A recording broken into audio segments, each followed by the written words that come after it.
नाजरीन, अमेरिका ने तो जैसे पूरी दुनिया में कोहराम मचा के रख दिया है। पूरी मुस्लिम दुनिया पर ड्रोन हमले शुरू कर दिए गए। इराक समेत शाम पर ऐसे हमले किए हैं जैसे आलमी जंग छिड़ गई हो। ऐसा मालूम होता है कि अमेरिका अब इसराइल से मशवरा किए बगैर ही हमास समेत दीगर तंजीमों को निशाना बना रहा है। गुज़िश्ता दिनों यमन में 10 हमलावर ड्रोन और ईरान के हूसी बागियों से ताल्लुक रखने वाले एक ज़मीनी कंट्रोल स्टेशन को फिजाई हमलों में निशाना बनाया गया। खबर एजेंसी AFP के मुताबिक अमरीकी सेंट्रल कमांड के एक बयान में कहा गया कि हमलों में Houthi drone control ground station और 10 हूसी ड्रोन्स को निशाना बनाया गया, जो खित्ते में तिजारती जहाज़ों और अमरीकी बहरिया के बहरी जहाज़ों के लिए एक फौरी खतरे का बायस बन रहे थे। दूसरी जानिब अमरीका ने उर्दन में 3 फौजियों की ड्रोन हमले में मारे जाने की जिम्मेदारी ईरान की हिमायत याफ्ता मलेशिया पर आयद की है। अमरीकी इल्ज़ाम के मुताबिक ये ग्रुप इराक में सरगर्म है और इसको ईरान की हिमायत हासिल है, जिसने उर्दन में अमरीका के फौजी एहलकारों को ड्रोन से निशाना बनाया था। अमरीका की जानिब से ईरान को जिम्मेदार ठहराने के बाद ईरान ने खबरदार किया है कि वो किसी भी अमरीकी हमले का फैसला कुन जवाब देगा। लेकिन हकीकत यही है कि अब तक अमरीका को कोई जवाब नहीं दिया गया, जबकि अमरीका अपने हमलों में मजीद तेजी ला रहा है। अमरीका ने इशारा दिया कि वो इतवार के ड्रोन हमले के तनाज़ुर में मशरिक़ वस्ता में जवाबी हमलों की तैयारी कर रहा है और ये हमले रुकने वाले नहीं हैं। कौमी सलामती कौंसिल के तर्जुमान जॉन कर्बी ने कहा कि अमरीका का ख्याल है कि ये हमला इराक में इस्लामी मुजाहमती ग्रुप की तरफ से मनसूबाबंदी, वसाइल और सहूलतकारी से किया गया था। नाजरीन, इस कदर मुसलसल हमलों पर सवाल ये पैदा होता है कि अमरीका को इतना गुस्सा आखिर आया तो क्यों आया? क्या वजह है कि अचानक अमरीका ने ज़बरदस्त हमलों का आगाज़ कर दिया है? दरअसल मामला कुछ यूँ है कि अमरीका को हमास के खुफिया तैयारों और ड्रोन से खौफ आ रहा है। गुज़िश्ता रोज़ ही हमास के खुफिया हथियारों के बारे में रिपोर्ट सामने आई थी। हुजम में छोटे और इंतहाई कम खर्च वाले ड्रोन फिजा में बगैर किसी डर के उड़ सकते हैं। ये कहीं से भी उड़ सकते हैं और किसी कस्बे, जंगल, यहाँ तक के बहरी बेड़े पर लैंड कर सकते हैं। ये जासूसी का काम भी करते हैं, हदफ को निशाना भी बना सकते हैं और ज़मीन पर होने वाली जंगों की सिमत का तयन भी कर सकते हैं। इनको इस्तेमाल करने के लिए बहुत ज़्यादा फौजी नफरी की ज़रूरत नहीं, बल्कि सिर्फ एक ऐसा शख्स दरकार है जो ग्राउंड पर बैठकर उसे कंट्रोल कर सके। यही वजह है कि अमेरिका को अब खतरा है हमास किसी भी वक्त महज एक शख्स की मदद से अमेरिका जैसी बड़ी ताकत को शिकस्त फाश से दो चार कर सकता है। दोस्तों, मशरिक़ वस्ता में खित्ते की सूरत हाल को देखा जाए तो यहाँ हर तरफ मुसल्लह तनाज़े दिखाई देंगे, चाहे वो फौजियों के दरमियान हो या उनमें मुसल्लह गिरोह शामिल हों। ऐसे में ड्रोन्स के इस्तेमाल ने सूरत हाल यकसर तब्दील कर दी है और ताज़ा पेशरफ्त में अब उन्होंने अमेरिका को भी परेशान कर दिया है। खित्ते में अब हर किसी के पास ड्रोन्स मौजूद हैं, क्योंकि उन पर कम लागत आती है और ये हुजम में छोटे होते हैं। इनमें हमास वाहिद तंजीम है जिसके पास खुफिया ड्रोन्स भी मौजूद हैं। दर हकीकत मशरिक़ वस्ता में ड्रोन्स हासिल करने की दौड़ अरब स्प्रिंग के बाद शुरू हुई। इसराइल और ईरान दोनों ही उस वक्त से ड्रोन्स बना रहे हैं और दोनों ममालिक रिमोट हथियारों के निज़ाम को अपने कौमी दिफा का हिस्सा समझते हैं। ताहम उनके इस्तेमाल में ड्रामाई तब्दीली 2020 में उस वक्त सामने आई जब तुर्की की जानिब से ड्रोन्स के जरिए शामी मुसल्लह अफवाज को पसपा किया गया। इस ऑपरेशन के दौरान तुर्की की बेरकतार ड्रोन्स ने 100 से ज़्यादा बख्तरबंद गाड़ियों को तबाह किया था। उसके बाद से ड्रोन्स का इस्तेमाल खित्ते में बड़े पैमाने पर होने लगा और मशरिक़ वस्ता में मुख्तलिफ ताकतों ने उनकी पैदावार में इजाफा कर दिया। इस वक्त मशरिक़ वस्ता में ड्रोन्स की पैदावार के हवाले से 3 बड़े खिलाड़ी हैं और उनके अलावा 3 उभरते हुए ममालिक भी हैं जो इस बारे में आगे बढ़ रहे हैं। इसराइल इस दौड़ में सबसे आगे है क्योंकि वो 80 की दहाई में लेबनान की जंग में ड्रोन इस्तेमाल करने वाला पहला मुल्क था। इसराइल ने टेक्नोलॉजी के शोबे में अमेरिका पर इन्हिसार किया, लेकिन फिर तरक्की करते हुए ड्रोन्स की मुतअद्दिद जनरेशंस और इकसाम बनाए। इसराइल को ड्रोन की सबसे ज़्यादा पैदावार करने और उसे बड़े पैमाने पर बरामद करने वाले ममालिक की फहरिस्त में रखा जाता है। तुर्की इस दौड़ में दूसरे नंबर पर आता है और तुर्किया ने मगरबी डिज़ाइनों और लाइसेंसों पर इन्हिसार करते हुए ड्रोन्स की तैयारी शुरू की थी। इनके मुताबिक डिज़ाइन अमेरिका के इस्तेमाल किए गए, लेकिन पैदावार के लिए ज़्यादातर तुर्की का मुकामी खाम माल इस्तेमाल हुआ। बेरकतार TB2 ड्रोन जो 25,000 फुट की बुलंदी पर 24 घंटे हवा में रह सकता है, तुर्की की जानिब से तैयार किए जाने वाला पहला ड्रोन समझा जाता है। ये ड्रोन 2016 में शाम में इस्तेमाल होने वाला तुर्की का सबसे नुमायां हथियार था। इसी तरह 2019 में लीबिया में भी जब तुर्की ने जनरल खलीफा खफ्तर के खिलाफ पलड़ा उल्टा तो उन्होंने उन्हीं ड्रोन्स का सहारा लिया। इस वक्त जनरल खफ्तर और उसकी फौजें त्राबलस पर कब्जा करने के बहुत करीब थे। इस दौड़ में तीसरा खिलाड़ी ईरान है, जिसने ड्रोन बनाने के लिए मुकामी वसाइल पर इन्हिसार किया, क्योंकि ये इक्तसादी पाबंदियों का शिकार मुल्क के लिए कम महंगे साबित होते हैं। ईरान ने इराक के खिलाफ जंग में 1980 की दहाई से ड्रोन प्रोग्राम शुरू किया था। ईरान के ड्रोन्स तैयार करने और उनमें से मुतअद्दिद को रूस को बरामद करने का महत्वाकांक्षी प्रोग्राम से अमेरिका को शदीद तहफ़्फ़ुज़ात रहे हैं। इसके बाद वाहिद ऐसा खिलाड़ी सामने आता है जो ना तो पूरा मुल्क है और ना ही मुनज़्ज़म तंजीम, लेकिन वो ड्रोन्स की इस रेस में सबसे आगे है और वो है हमास, जिसके पास इसराइल से भी ज़्यादा ड्रोन्स मौजूद हैं।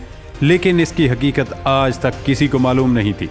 हमास एक ऐसे मौके के इंतज़ार में थी कि जब उनको अमेरिका पर हमले का जवाब मुयस्सर आए, और अब वो मौका आ गया है। इसलिए अब अमेरिका को खतरा है कि हमास ने अगर इस ऑप्शन का इस्तेमाल किया तो वो इस सफ़ाई हस्ती से मिट जाएगा। अमेरिका ने ईरान पर यह इल्ज़ाम भी लगाया कि वो हुसियों और हमास को ड्रोन फराहम करने में मुलविस है, जो बहीर अहमर में बहरी जहाज़ों को निशाना बनाते हैं।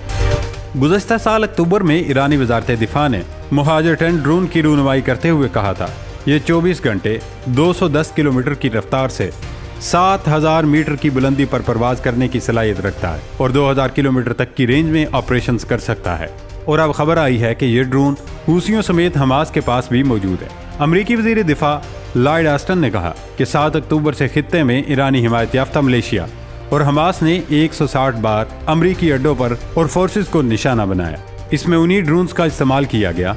अमेरिका को अब तक ये समझ नहीं आ रहा था कि हमास के पास इतना मजबूत और मरबूत असलहा आया कहाँ से। जब अमेरिका को इसका जवाब मिला तो ताख़ीर हो गई थी। बाइडेन इंतजामिया अमेरिका के जवाब में ताख़ीर पर तनकीद और दबाव की जद में रही। ताहम खारजा पॉलिसी के माहिरीन का ख्याल है कि इस ताख़ीर ने ईरान को ये मोहलत दी कि वह अपने दस्ते वापस बुला सके और अमेरिका और ईरान के दरमियान मजीद तनाव से बच सके। नाज़रीन, अब हालात इस नहज पर पहुँच चुके हैं कि इसराइल ने हफ्ते की सुबह गजा की सरहदी शहर रफा पर ताज़ा हमले किए, जिसे अक़वाम मुत्तहिदा ने मायूसी का प्रेशर कुकर करार दिया। खबरसां इदारे AFP के मुताबिक ये हमले एक ऐसे वक्त में किए गए जब बैनुल कवामी सालिस गजा में इसराइल और हमास के दरमियान फायरबंदी के लिए एक मुआहदे की तैयारी में मसरूफ़ है। AFP के एक सहाफ़ी ने रफा शहर में जुमे और हफ्ते की दरमियानी शब जोरदार धमाकों की आवाज़ें सुनी। बाद में गजा की वजारत सेहत ने बताया कि वहाँ 2 हमलों में 14 अफराद जान से गए, जबकि रात भर पूरे इलाके में कुल 100 से ज़ायद अमवात हुई। इधर आलमी इदारे सेहत WHO के एक नुमाइंदे ने जुमे को बताया कि 7 अक्टूबर 2023 के बाद से लाखों बेघर फ़लस्तीनी जुनूब की तरफ रिफा में पनाह ले चुके हैं। 2 लाख से ज़्यादा की आबादी वाले इस शहर में गजा की पट्टी के 20 लाख से ज़्यादा आबादी के निस्फ से ज़्यादा शहरियों ने पनाह ले रखी है। अक़वाम मुत्तहिदा के इंसानी हमदर्दी के इदारे OCHA ने कहा कि इस रफा के करीबी शहर खान यूनुस में भी इसराइली जारहियत में इजाफे पर गहरी तशवीश है, जहां हालिया दिनों में फ़लस्तीनियों की बड़ी तादाद को जुनूब की जानिब धकेल दिया गया है। और दोस्तों, अमेरिका अब जल्दबाजी से काम ले रहा है। इसकी वजह अब वाज़ेह हो गई है कि वो दुनिया को दिखाना चाहता है कि वो कुछ भी करने की अहलियत रखता है। लेकिन शाम ने गुज़श्ता दिनों हमलों के बाद अमरीकी हमलों का पोल खोल दिया है। शाम ने अमरीका पर दहशतगर्दों की पुष्ट पनाही का इल्ज़ाम लगाते हुए कहा कि अमरीकी फ़िज़ाइया ने इस इलाके को निशाना बनाया जहां उसकी फ़ौज दाइश की बाकियात से नबर्द आज़मा है। अल जज़ीरा के मुताबिक शाम ने अमरीकी फ़िज़ाई हमले के बाद अहम इंकशाफ करते हुए कहा कि मशरकी शाम में अमरीकी हमलों का निशाना वही इलाका है जहां शामी अरब फ़ौज दाइश दहशतगर्द तंजीम की बाकियात से लड़ रही है। ताहम शाम की वज़ारत दिफा ने कहा कि अमरीकी फ़िज़ाई हमलों में इराक़ की सरहद के करीब मशरकी इलाके में मुतअद्दिद मकामात और कस्बों को निशाना बनाया गया। वजारत की फेसबुक पेज पर जारी बयान में मजीद कहा गया कि अमरीकी हमलों में आम शहरी और फौजी एहलकार हलाक और जख्मी हुए। सरकारी और निजी इमलाक को भी काफ़ी नुकसान पहुंचा। वजारत दिफा ने यह भी कहा कि इससे इस बात की तस्दीक होती है कि अमरीका और उसकी फ़ौज इस दहशतगर्द तंजीम के साथ शामिल है और उससे वाबस्ता है, और वह शाम और इराक़ में हर तरह की शर्मनाक तरीक़ों से इस तंजीम को एक फील्ड बाजू के तौर पर बहाल करने के लिए काम कर रही है। शाम की वजारत ने कहा कि अमरीकी काबिज़ अफवाज की इस जारहियत का कोई जवाज़ नहीं है। ये बस दहशतगर्दी के खिलाफ जंग में शामी अरब फ़ौज और उसके इत्तेहादियों को कमज़ोर करने की एक कोशिश है। नाज़रीन, इस जंग के दायरे बहुत दूर तक फैलाए जा रहे हैं। अब रूस के खिलाफ भी महाज खोल दिया गया। नेटो ममालिक ने रूस के खिलाफ बड़ा महाज खोलने की तैयारी कर ली है। यूरोपीय यूनियन की जानिब से रूस के खिलाफ जंग में यूक्रेन की इमदाद के लिए अरबों डॉलर इमदाद देने पर इत्तफाक कर लिया गया। गैर मुल्की मीडिया की रिपोर्ट के मुताबिक यूरोपीय यूनियन की जानिब से यूक्रेन के लिए 54 अरब डॉलर की इमदाद पर इत्तफाक किया गया। यूरोपीय यूनियन की जानिब से इमदाद के ऐलान पर रद्द अमल में यूक्रेनी सदर का कहना था कि यूरोपीय यूनियन ने ऐसा फैसला किया है जिसका तवील अरसे से इंतजार था। फ्रांस के सदर इमानुएल मैक्रोन का कहना था कि यूक्रेन को यूरोपीय इमदाद रूस के लिए वाज़ेह पैगाम है। उन्होंने कहा कि ये इमदाद अमेरिका के लिए भी पैगाम है, जहां अरबों डॉलर का इमदादी पैकेज कांग्रेस में फंसा हुआ है। दूसरी जानिब भारत की बोंगियां भी अभी जारी हैं। अमेरिका में भारत से हवाई ताल्लुक के हामिल 2 साबिक वफाकी मुलाजमीन को सरकारी डेटाबेस का हसास मवाद चुराकर भारत में सॉफ्टवेयर डेवलपर्स को फरोख्त करने के इल्जाम में बिल तरतीब 4 माह और 2 साल कैद की सजा सुनाई गई। अमरीकी महकमा दाखिली सलामती के 3 साबिक मुलाजमीन को अमरीकी हुकूमत की मलकियत वाला सॉफ्टवेयर और कानून नाफिज करने वाले इदारों से मुतल्लिक हसास डाटाबेस ज़ाती फ़वाइद के लिए चुराने की साजिश के जुर्म में सजा सुनाई गई। स्टर्लिंग वर्जीनिया से ताल्लुक़ रखने वाली 49 साला सोनल पटेल को वाशिंगटन डीसी की एक अदालत ने 2 साल की अबूरी सजा सुनाई। एलडी वर्जीनिया से ताल्लुक़ रखने वाले 58 साला मुराली 4 माह की कैद की सजा सुनाई गई है। अप्रैल 2022 को मुराली वाई वेंकटा पर एक ज्यूरी ने सरकारी इमलाक की चोरी की साजिश तैयार करने, अमरीकी हुकूमत को धोखा देने, सरकारी इमलाक की चोरी, वायर फ्रॉड और रिकॉर्ड के इतलाफ की फर्द जुर्म आयद की गई थी। भारत ने भी इसी तरह की कार्रवाई की थी, लेकिन आज भारत के उस अमल पर पूरी दुनिया में मजाक बनाया जा रहा है। इंडिया में चीन के लिए जासूसी के इल्जाम में पकड़े गए कबूतर को 8 माह की तहकीकात के बाद बेगुनाह करार देते हुए छोड़ दिया गया है।